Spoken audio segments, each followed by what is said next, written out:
Shalom à tous. Je vous propose aujourd'hui de revenir sur un verset qui est très connu dans le Tanakh, dans l'Ancien Testament, qui est ce verset de Habakkuk, chapitre 2, verset 4, que beaucoup connaissent, et qui dit « Le juste vivra par sa foi ».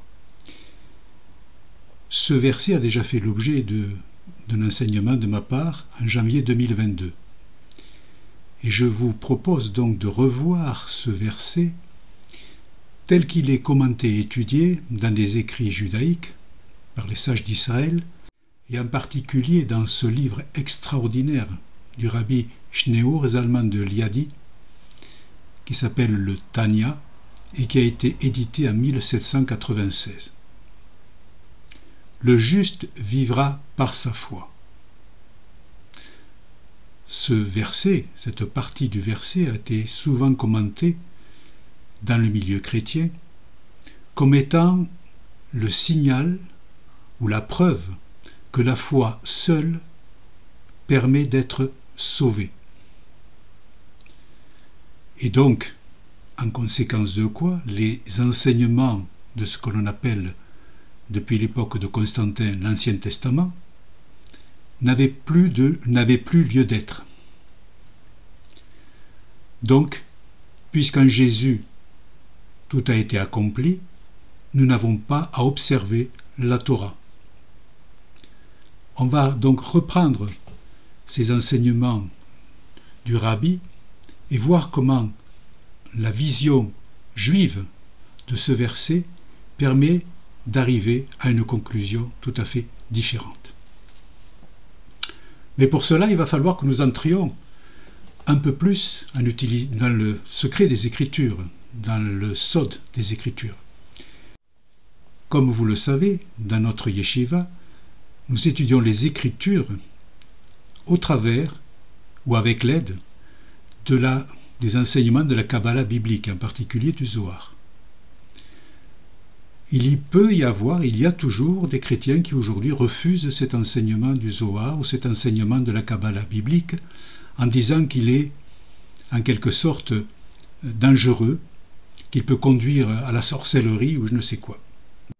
Je vous rappelle ce qui a été écrit dans la lettre aux Hébreux, chapitre 5, versets 11 à 14, où l'auteur de la lettre aux Hébreux dit à ceux qu'il est en train d'enseigner, c'est-à-dire à des chrétiens, vous devriez être des docteurs de la loi, être des maîtres, ce qui dans la bouche et à l'époque de l'écriture de cette lettre aux Hébreux, ces docteurs de la loi désignaient les kabbalistes. C'est-à-dire que cet auteur de la lettre aux Hébreux nous dit devenez des kabbalistes, étudiez les Écritures, que ce soit l'Ancien ou le Nouveau Testament. Étudier les Écritures au travers des enseignements et au travers des connaissances de la Kabbale biblique. Parce qu'on apprend énormément de choses et on resitue effectivement toutes les paroles de Yeshua, toutes les paroles de ces Talmidim, on les resitue dans un contexte qui est un contexte plus cohérent avec les enseignements judaïques et qui permet en plus d'éviter de tomber dans les fausses doctrines et dans l'idolâtrie. Donc, ceci dit, on va commencer à regarder ce qui nous est dit. Alors, que nous révèle le Tanya? Donc, ce verset, en fait, va être utilisé par le rabbi Zalman pour nous parler de l'unité véritable de Dieu. Et on peut se poser la question, évidemment, de dire, mais quelle est la relation qu'il y a entre le juste vivra par sa foi et l'unité divine? Et on va voir, alors c'est là où il faut rentrer dans le cheminement intellectuel des sages d'Israël pour bien comprendre comment il va nous conduire, comment il va nous y conduire. Le rabbi va tout d'abord poser le principe. Je le lis. Le besoin de purifier et d'illuminer son âme avec l'allégresse du cœur va susciter la vraie joie de l'âme.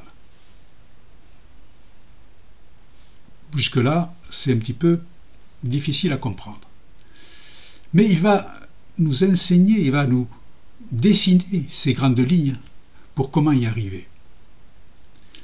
En particulier, quand il nous dit, pour arriver à tout cela, il faut se concentrer de toute son intelligence et compréhension sur son unité véritable et bénie. Et ensuite, prendre conscience dans son intelligence qu'il est tout en tout, qu'il imprègne tous les mondes supérieurs et inférieurs, et que toute la création est pleine de sa gloire. Et enfin, pour finir, il dit, il faut réaliser que rien n'existe en dehors de sa présence. Pour résumer tout cela, on peut dire, il faut comprendre que Dieu est non seulement un, mais qu'il est aussi la seule véritable existence. L'unité de Dieu, on le sait, on la proclame pour ceux qui prient dans les Sidours, au moins 2 fois par jour dans le Shema Israël, en fermant les yeux pour bien se concentrer sur cette unité divine. L'unité de Dieu ne souffre d'aucune exception. À cela, on va ajouter un autre concept qui est, pour faire simple, sans lui, rien n'existe et rien ne peut exister. En effet, il imprègne tout. C'est le principe de son immanence. Il imprègne les mondes supérieurs et inférieurs, et la vitalité et la lumière divine est présente dans chaque élément de la création, dans une mesure adaptée à chaque monde et à chaque être créé. Ça m'a fait penser, cette définition, à ce qu'il est dit dans le livre d'Exode. Vous savez, lorsqu'il y a la répartition de la manne chaque jour, il est dit en Exode 16, 18, « Ils mesurèrent à l'homère, et celui qui en avait beaucoup n'eut pas trop, et celui qui avait peu n'en manqua pas. Ils avaient recueilli chacun en proportion de ce qu'il mangeait. L'Éternel sait chaque jour ce dont nous avons besoin si nous nous confions en lui. » Et ce que l'on apprend au fur et à mesure, c'est que si nous outrepassons ce que lui nous a accordé, d'une manière ou d'une autre, il nous le fera rembourser. Si nous allons au-delà de ce qu'il veut nous donner, nous le perdrons un autre jour. Et si nous nous privons de quelque chose alors qu'il a prévu de nous le donner, eh bien lui, d'une façon ou d'une autre, finira par nous l'accorder. C'est quelque chose, lorsqu'on prend conscience de cette richesse absolue que l'Éternel nous accorde chaque jour, je peux vous assurer que cela change totalement notre vision de la vie. Il va de soi que la lumière divine est plus forte dans les mondes supérieurs que dans les mondes inférieurs. Car plus on descend, et plus les clipotes, c'est-à-dire les clipotes, on peut dire que ce sont des impuretés, des écorces d'impuretés, clipotes exactement. Ces écorces d'impuretés obstruent le flux de lumière. Donc il faut imaginer qu'il y a quelque chose qui vient de l'en haut, et lorsqu'il rencontre, cette lumière va rencontrer des choses qui vont atténuer la lumière, nous allons recevoir moins d'influx de l'en haut. Et pour autant, malgré tous ces clipotes qui habitent notre monde, le monde d'en bas est rempli de sa gloire. Cela fait référence à la seconde forme de la vitalité divine, c'est-à-dire la transcendance qui enveloppe tous les mondes. Cette vitalité, elle est générale dans tous les mondes, sans qu'elle soit différenciée entre le monde et les créatures. Une fois que cela est bien compris, le rabbi va introduire un concept important qui est le suivant. Tout est considéré néant devant lui. Et le rabbi va développer cette idée en disant « Il est lui seul dans tous les mondes, aujourd'hui comme il était seul avant les 6 jours de la création. » Qu'est-ce que cela veut dire? Ça veut dire qu'avant la création, il est un et sans rien d'autre que lui. Et après la création, il est de même, il est un et sans rien d'autre que lui. Car tous les êtres sont inexistants comme devant lui. Tout le créé est annulée dans son existence même auprès de lui, comme le sont les lettres de la parole et de la pensée à l'intérieur de leur racine, l'âme, dont l'existence et la substance sont liées aux 10 facultés, les 10 sphirotes. Il y a un principe important pour comprendre cela. Cette annulation des êtres, on peut l'expliquer par un exemple, par une analogie aux lettres dans la pensée, dans la parole humaine. Donc, quand on pense à quelque chose, il y a une idée qui nous vient, mais il n'y a pas encore les lettres et les mots pour exprimer cette idée. C'est lorsque cette idée va basculer dans le mode pratique qu'elle va se matérialiser par des lettres ou par la parole de la pensée. On pense à faire quelque chose, et puis on va expliquer ou on va dire à quelqu'un ce que l'on va faire. Mais si on considère donc l'origine de notre idée dans le cerveau, les lettres ou les paroles n'existent pas en tant que telles. Elles sont incluses à l'intérieur du processus de la pensée. Et donc, en similitude de cet exemple, pour en revenir au niveau de la créature, chaque créature reçoit sa vie du Verbe divin, les lettres de la parole divine à l'origine de la création.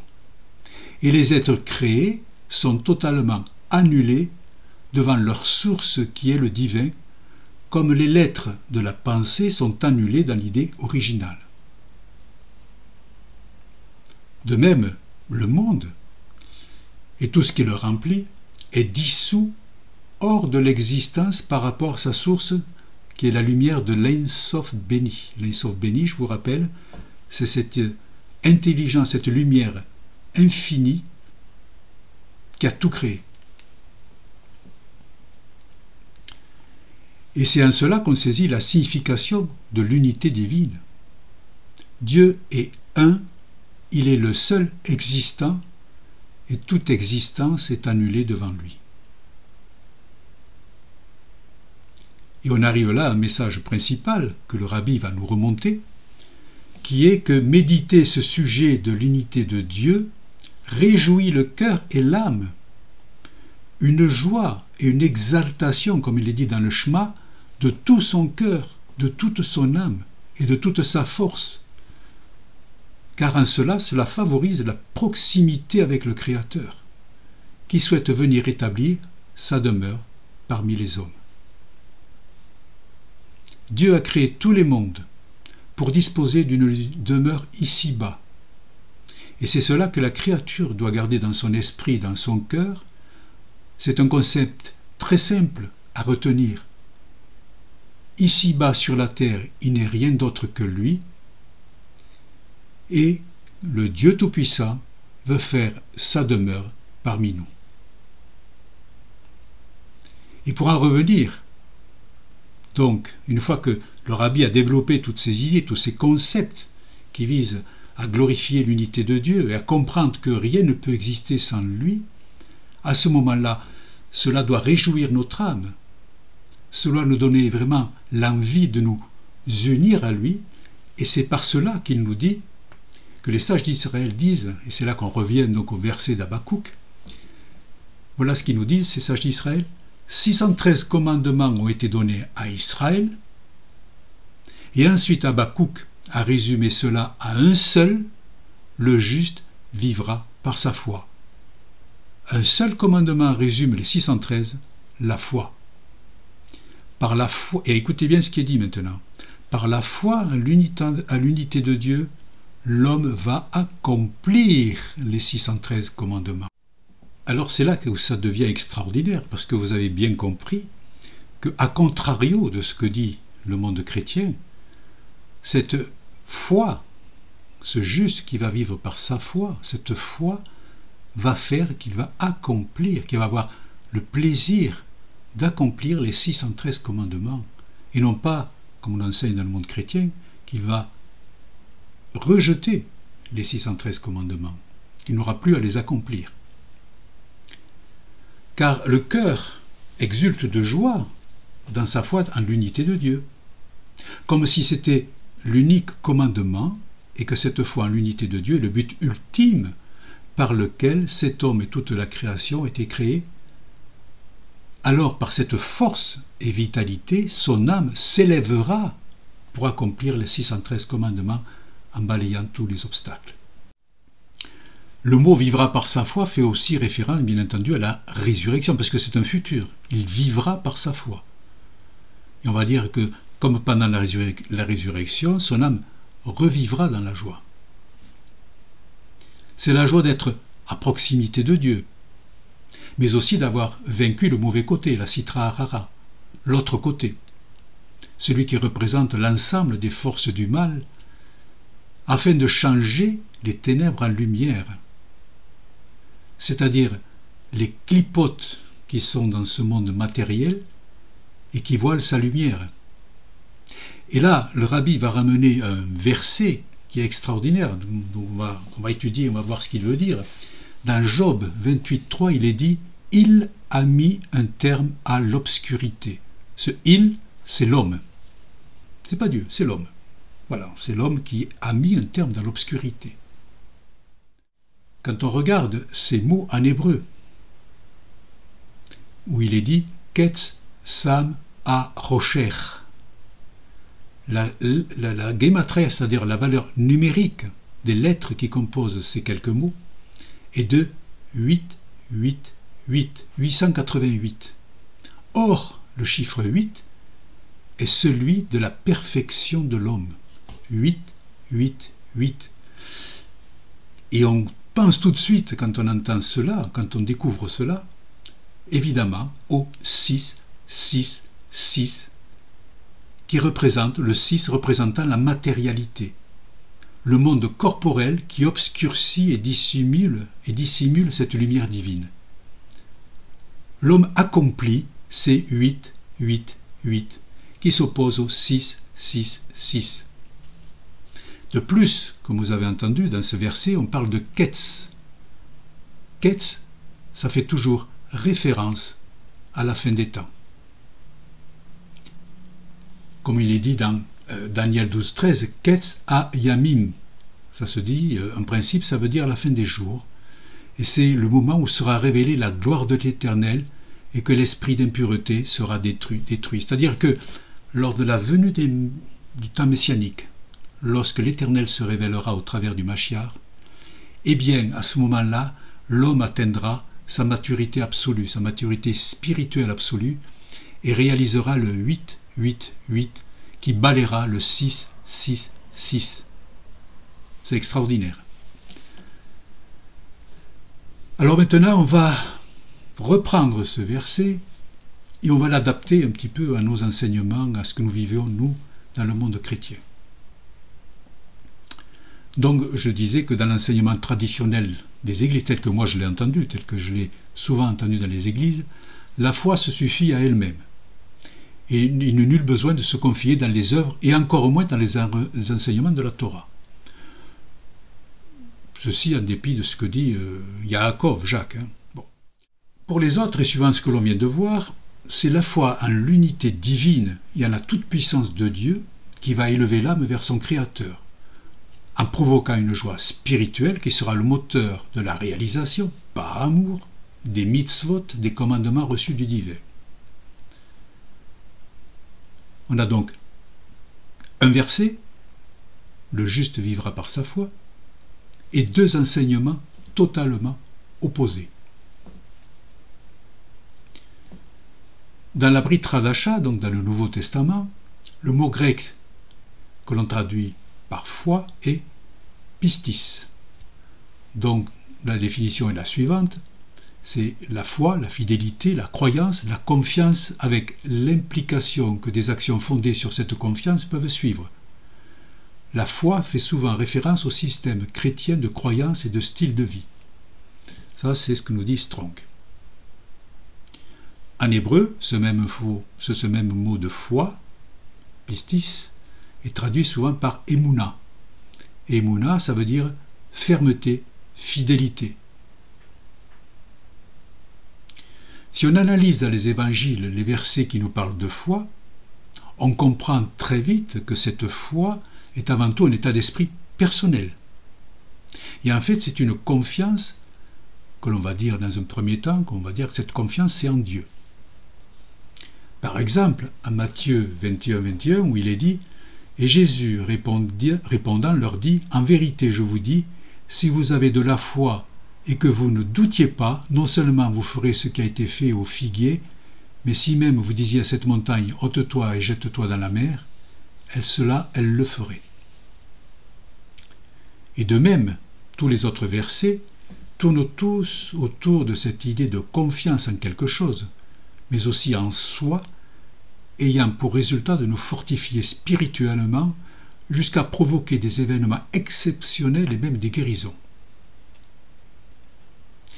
Ce n'est pas seulement de proclamer sa foi en levant les bras au ciel et en clamant Jésus, Jésus, mais il doit y avoir une démarche personnelle de chaque croyant dans la sagesse, Chorma, dans l'arbre de vie, cette sagesse que l'on doit demander à Dieu de nous accorder. Comme il est dit en Jacques 1,5, « Et si quelqu'un de vous manque de sagesse, qu'il demande à Dieu, qui donne à tous libéralement et qui ne fait pas de reproches, et il lui sera donné. » Et j'ajoute qu'à cette sagesse, on doit avoir aussi une démarche intellectuelle, Bina, dans l'arbre de vie, pour étudier et comprendre les Écritures, afin de connaître Da'at, toujours dans l'arbre de vie, la toute-puissance du Créateur et de s'attacher dans l'unité de son nom.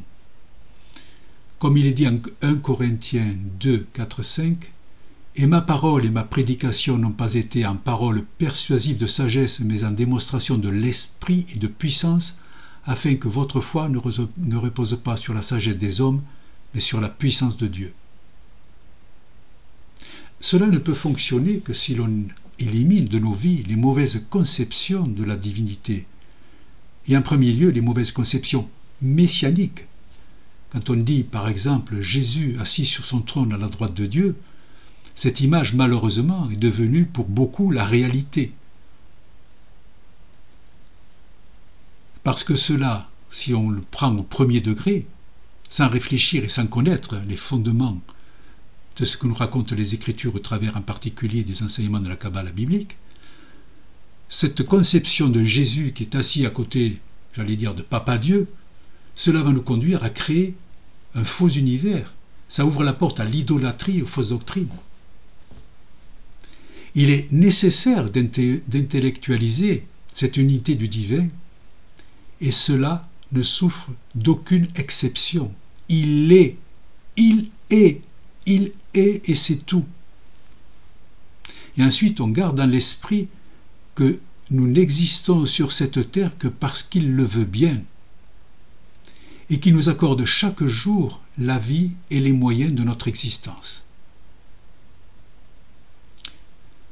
Et en cela, il faut puiser la volonté et le désir de lui faire plaisir, en suivant ses directives, afin de le connaître, et afin que nous recevions en retour les flux de bénédiction et l'exaucement de nos demandes, qui seront à ce moment-là conformes à sa volonté.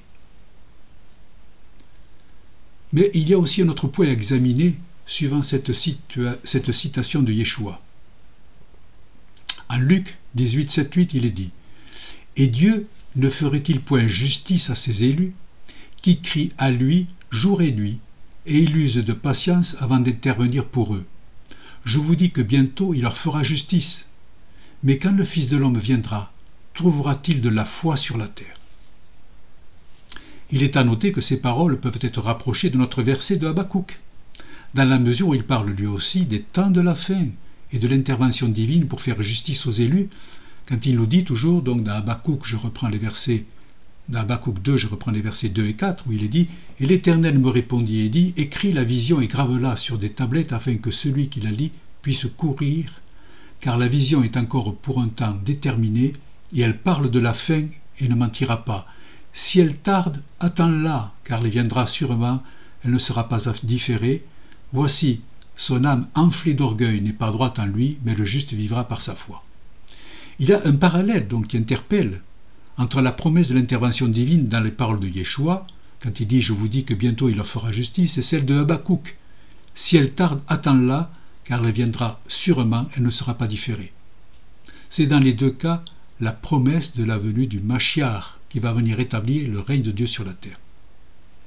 Ces deux versets nous parlent donc de la fin des temps, quand les épreuves vont se manifester et qu'il sera nécessaire de rester ferme dans notre foi. Comment est-ce qu'on peut joindre ce juste qui va vivre par sa foi et cette parole terrible de Yeshua, trouvera-t-il de la foi sur la terre? Revenons au verset de Habakkuk. Pour le rabbi Zalman, la foi en l'unité de Dieu va être un moteur pour accomplir les 613 mitzvot de la Torah. Donc ça c'est d'un côté. Pour l'autre côté, dans les églises, on dit au contraire qu'on n'est plus sous la loi, dans la mesure où on a la foi. Moi je dirais la foi en quoi? Ce qui est à noter, c'est qu'on a dans la Brit Hadasha, et non pas uniquement dans le Tanakh, dans l'Ancien Testament, quelque chose, un enseignement sur l'importance de ces œuvres. Il est dit par exemple en Jacques 2,14 « Mes frères, quel profit y a-t-il si quelqu'un dit qu'il a la foi et qu'il n'a pas d'œuvre? La foi peut-elle sauver ?» C'est quand même extraordinaire d'entendre cela. Les œuvres, alors lesquelles dois-je accomplir? La seule référence, le seul guide, c'est la Torah. La Torah qui me dit quoi faire et comment. Cette Torah que l'on ne veut pas voir comme étant la parole de Dieu, donc sans changement, sans altération aucune, qui puisse justifier que tel ou tel commandement n'existe plus. Vous voyez un petit peu le cliché quand on nous dit, et je l'ai entendu plus d'une fois, que le Shabbat a été supprimé. A-t-on bien compris ce que dit Jean dans son introduction de son évangile au verset 1,14 quand il dit « La parole, le logos, en grec, est devenue chair ». Le parole, ce logos, que l'on retrouve pour parler du don de la Torah, dans le livre de Exode, dans la version de la Septante. Et Yeshua lui-même évoque cette parole incarnée en sa personne lorsqu'il dit, alors là c'est dans Jean 17, qui est l'hymne à l'unité divine, ce qu'on appelle la prière sacerdotale. « Moi je t'ai glorifié sur la terre, j'ai achevé l'œuvre que tu m'as donnée à faire, et maintenant glorifie-moi, toi, Père, auprès de toi-même, de la gloire que j'avais auprès de toi avant que le monde fût. J'ai manifesté ton nom aux hommes que tu m'as donnés du monde. Ils étaient à toi, tu me les as donnés, et ils ont gardé ta parole. » Lorsqu'il dit « la gloire que j'avais auprès de toi avant que le monde fût », cette parole, c'est la Torah à qui les sages d'Israël attribuent l'œuvre de la création, les 10 paroles de la création. Yeshua, la parole incarnée, la Torah incarnée. Lorsqu'il dit, Yeshua, j'ai manifesté ton nom aux hommes que tu m'as donné du monde. Qu'est-ce qui a fait connaître le nom qui est au-dessus de tous les noms aux hommes?